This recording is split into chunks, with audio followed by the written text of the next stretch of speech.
Hi, this is Liz Wheeler with INRMU for Robert Morris University, and today we are at the Greater Chicago Food Depository for a volunteer event with Robert Morris University. I am with Paul and Nicole. Nicole is from Robert Morris and Paul is from the GCFD, Greater Chicago Food Depository. How are you? I'm great. How are you? Good, thank you. Hello, Nicole. Hi. So tell me a little bit about the mission of the Greater Chicago Food Depository. The mission of the Food Depository is to provide food for hungry people while striving to end hunger in Cook County. So we're doing that through a network of 650 programs, including food pantries, soup kitchens, and shelters that we distribute food to. And about how many people on average do you service a year?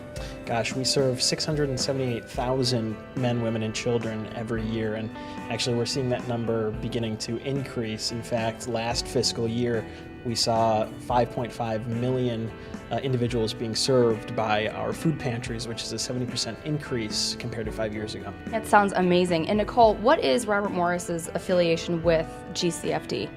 Our Making Room program, which is our philanthropic arm, we started a couple of years ago in partnering with Feeding Illinois, and for our Cook County campuses, our main campus in Chicago, we've partnered with Greater Chicago Food Depository to not only raise money through employee donations and student activities, but also to bring employees, students, and alumni out here to volunteer at the Greater Chicago Food Depository. Well, we're so happy to be here today. We have 5 alumni, we have 12 current students, so we have some employees here today, so we're gonna go package some food and get those food out to these hungry people and people in need. So thanks for joining us, and check out the video. We have some more footage for you.